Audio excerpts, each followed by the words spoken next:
다윗은 11장에서 인생 최대의 실수를 저질렀습니다. 밧세바와 동침하고 죄를 덮기 위해서 그녀의 남편이었던 우리아를 전쟁터에서 죽입니다. 하나님은 나단 선지자를 통해서 다윗에게 무섭게 경고하셨습니다.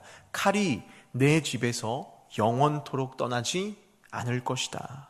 다윗은 눈물로 회개하고 용서받았지만 죄의 결과는 피할 수 없었습니다.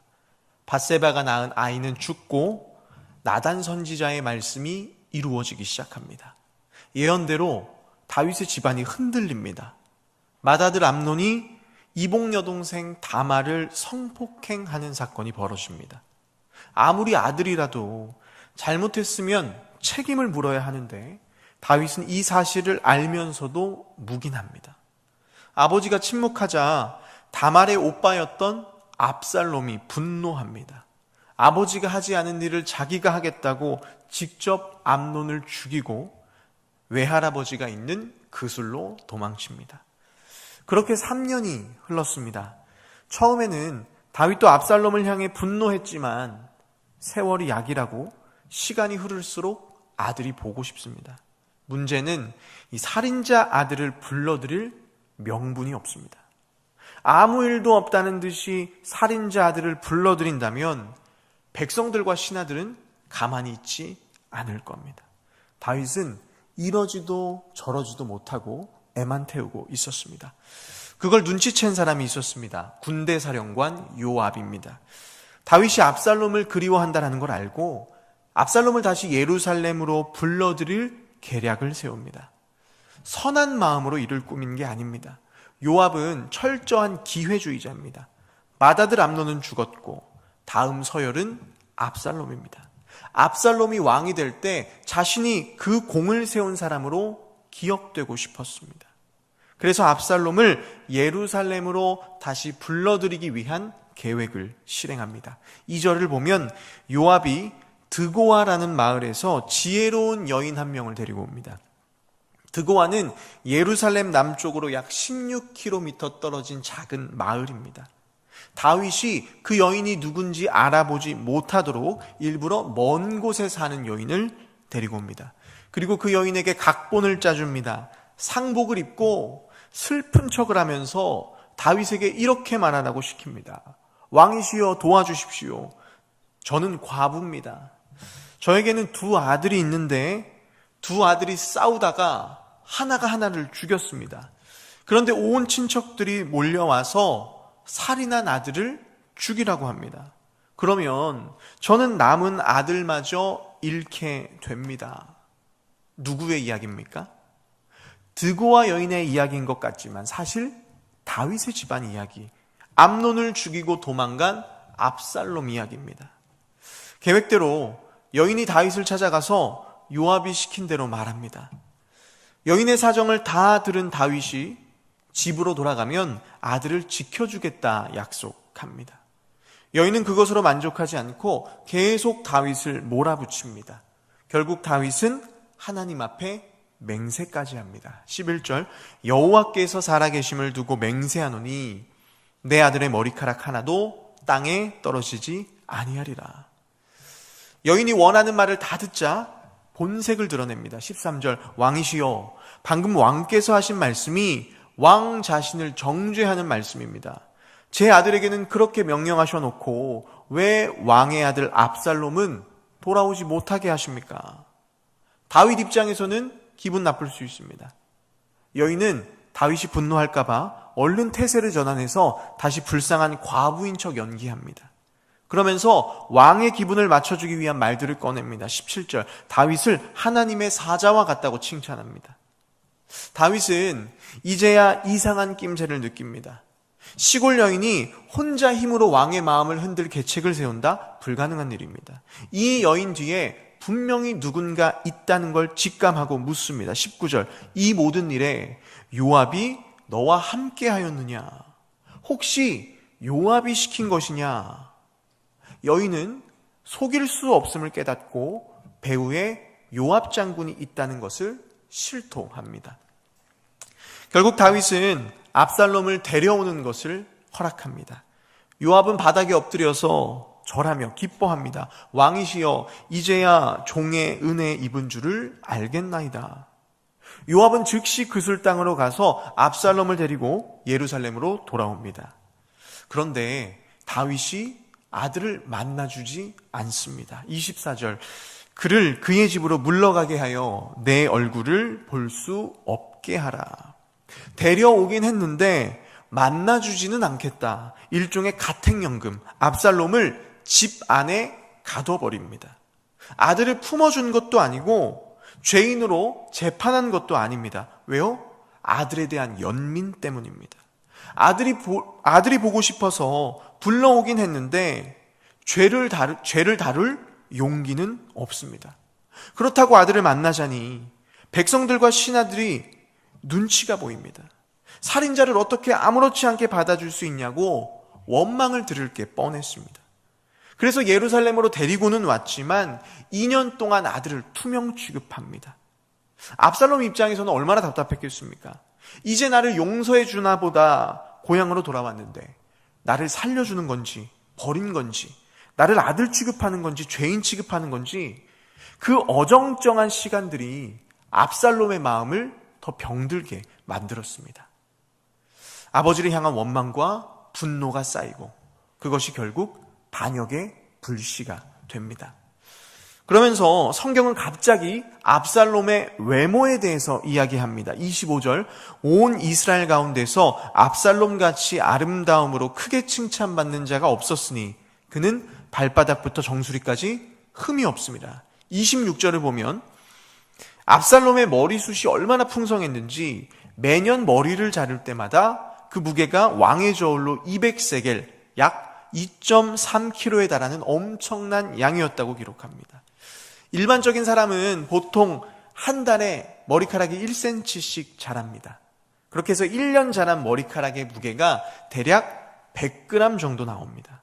그런데 압살롬은 2.3kg, 일반 사람과 비교하면 20배 이상 되는 무게입니다. 이건 단순히 머리숱이 많았다는 이야기가 아닙니다. 당시 이스라엘에서 머리카락은 힘과 미의 상징입니다. 압살롬은 온 이스라엘이 인정할 만한 뛰어난 외모를 가진 사람이었습니다.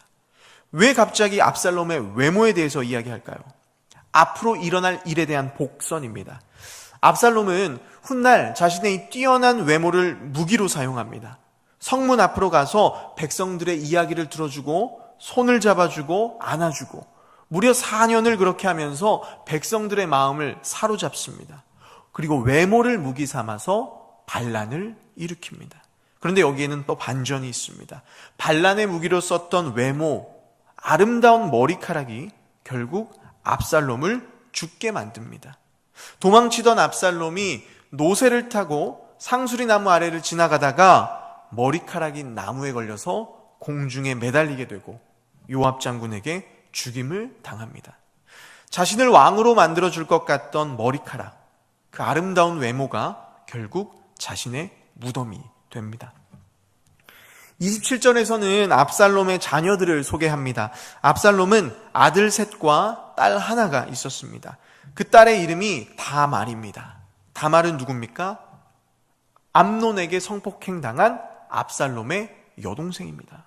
자기 딸에게 누이의 이름을 붙입니다. 무슨 의미일까요? 평생 자신의 딸을 바라보면서 억울하게 죽은 누이를 잊지 않겠다. 그리고 그 일을 제대로 해결하지 않은 아버지에 대한 분노가 그 이름에 담겨 있습니다. 28절을 보면 압살롬이 예루살렘으로 돌아온 지도 2년이 지났습니다. 그런데 여전히 다윗은 아들을 볼 생각이 없습니다. 압살롬은 요압에게 아버지를 좀 만나게 해달라고 사람을 보냅니다. 한 번 보내고 두 번 보내도 답이 없자 화가 난 압살롬이 요압의 보리밭에 불을 지릅니다. 요압이 달려와서 따집니다. 왜 내 밭에 불을 질렀냐? 제가 왕을 만나게 해달라고 사람을 여러 번 불렀는데 당신이 오지 않았지 않습니까? 요압이 이 상황을 다윗에게 전하고 드디어 다윗이 압살롬을 부릅니다. 5년 만에 아버지와 아들이 재회합니다. 압살롬이 다윗 앞에 엎드리자 다윗은 아들에게 입을 맞춥니다. 입을 맞추는 행위는 화해와 용서를 상징합니다. 겉으로 보면 모든 게 해결된 것 같지만 아니었습니다. 다윗은 용서했을지 몰라도 압살롬은 아니었습니다.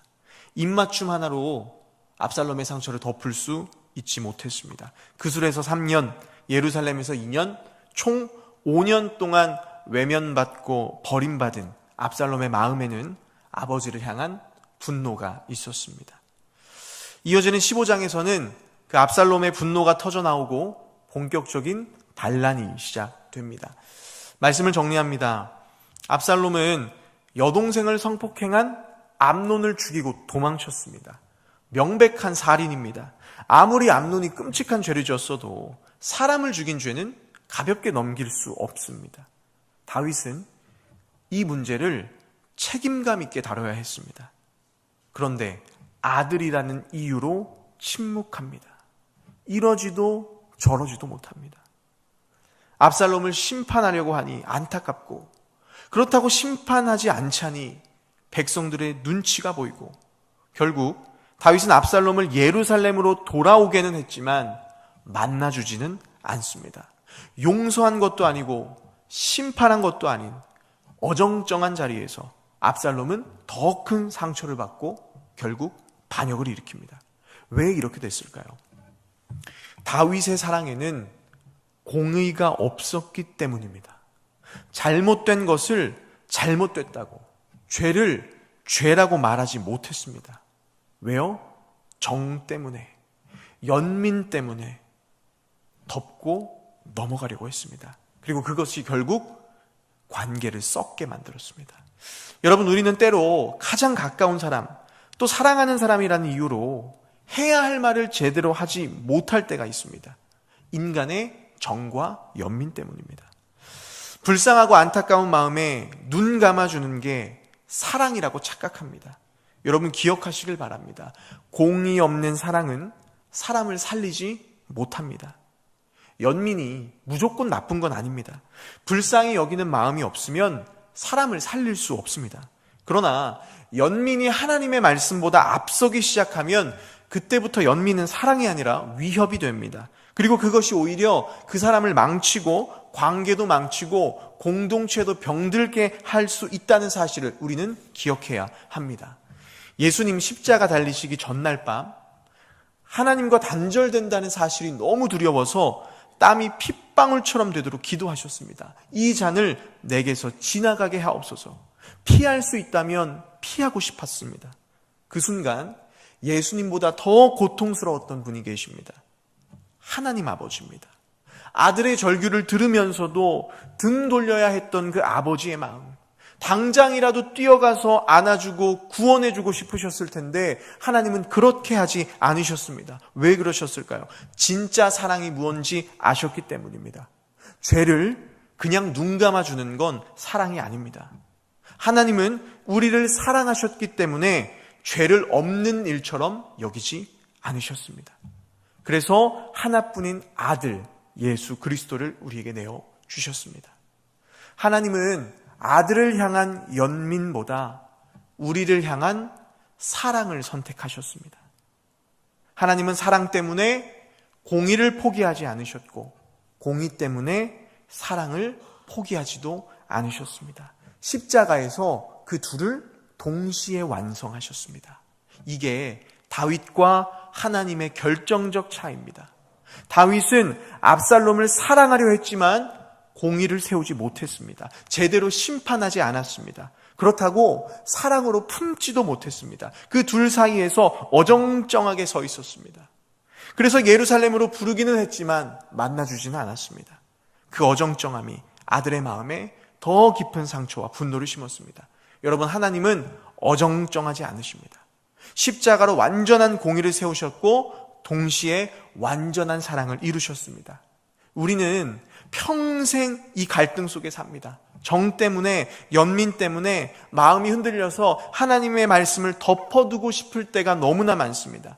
특히 가까운 사람들에게는 더 그렇습니다. 여러분, 오늘 다윗이 분명하게 보여준 사실이 있습니다. 정만으로는, 연민만으로는 사람을 깊이 사랑할 수 없습니다. 사람을 살릴 수도 없습니다. 죄를 죄라고 말할 수 있어야 진짜 사랑입니다. 가정이 무너지는데 정 때문에 덮고 가는 것, 공동체가 병들어가는데 연민 때문에 외면하는 것, 그것은 사랑이 아닙니다. 그 사람을 망치는 길입니다. 기독교의 사랑은 모든 것을 다 받아주는 게 아닙니다. 죄를 지었으면 마땅히 그에 대한 대가를 치르고 회복하는 것, 그것이 기독교가 말하는 사랑입니다. 그래야 사람이 진짜 회복할 수 있습니다. 연민으로 사랑하면 우리도 다윗처럼 될 수 있습니다. 그 결과는 무엇입니까? 아들을 살리려다가 아들을 잃었습니다. 우리가 붙들어야 할 것, 인간의 정, 연민 아닙니다. 물론 그것도 필요합니다. 사람 사이에 정은 필요합니다. 그러나 정만으로는 깊이 사랑할 수 없습니다. 십자가의 사랑으로 사랑해야 우리의 관계가 진실되고 깊어질 수 있습니다. 여러분, 서로를 감정으로, 인간의 연민으로 사랑하지 말고 십자가의 사랑으로 사랑하시길 바랍니다. 사람의 눈물에 흔들리지 말고 하나님의 뜻을 붙잡으시길 바랍니다. 공의 위에 세워진 사랑만이 진짜 사람을 살릴 수 있습니다. 우리의 가정과 교회와 공동체에 이 십자가의 원리가 바로 세워져야 합니다. 그래서 십자가의 사랑으로 죄인을 살리고 십자가의 공의로 공동체를 거룩하게 세워갈 수 있는 우리 모두가 되기를 주님의 이름으로 부탁드립니다.